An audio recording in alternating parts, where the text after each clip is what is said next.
તો વાત કરીએ વડોદરાની તો વાઘોડિયા બેઠક પર ધર્મેન્દ્રસિંહ વાઘેલાનો ભવ્ય વિજય થયો છે કે જ્યાં ધર્મેન્દ્રસિંહ વાઘેલાને 1.27 લાખ મત મળ્યા ત્યારે ધર્મેન્દ્રસિંહ વાઘેલાનો જે 82,000 મતથી જંગી વિજય થયો છે જ્યાં કોંગ્રેસના કનુભાઈ ગોહિલને માત્ર 45,338 મતો મળ્યા છે। ઉલ્લેખનીય છે કે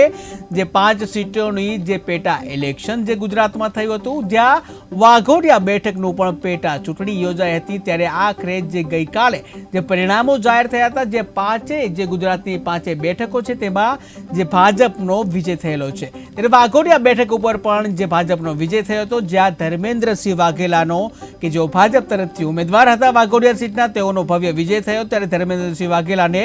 1.27 લાખ મત મળ્યા હતા જ્યાં ધર્મેન્દ્રસિંહ વાઘેલાનો જે 82,000ની મતથી જે જંગી વિજય થયો જ્યાં કોંગ્રેસના કનુભાઈ ગોહિલને માત્ર 45,338 મતો મળ્યા। આ વાઘોડિયાની જનતાની જીત છે, આ મારી જીત નથી। વાઘોડિયાના મતદારોની જીત છે।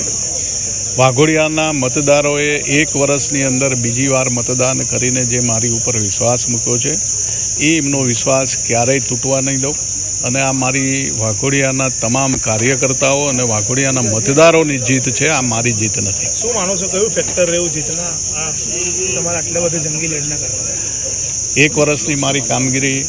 મોદી સાહેબ, અમિતભાઈ શાહ સાહેબ, ભૂપેન્દ્ર પટેલ સાહેબની જે નેતાગીરી અને ભારતીય જનતા પાર્ટી વિશ્વની સૌથી મોટી પાર્ટી હોય ત્યારે અને આપણા ગુજરાતના પનોતા પુત્ર મોદી સાહેબ જ્યારે દેશનું સુકાન સંભાળતા હોય ત્યારે તમામ મતદારો વિકાસને ધ્યાનમાં રાખીને આ મતદાન કરી અને જંગી મતોથી વાઘોડિયા વિધાનસભાનો પહેલીવાર એવો ઇતિહાસ આ વાઘોડિયાની જનતાએ બનાવ્યો છે કે વડોદરા જિલ્લાની અંદર ક્યારેય પણ કોઈને આટલી જંગી લીડ નથી મળી। આ વાઘોડિયા જનતાનો વિજય છે અને એ વિજય માટે વાઘોડિયા જનતાનો ફરીથી હું હૃદયથી ખૂબ ખૂબ આભાર માનું છું।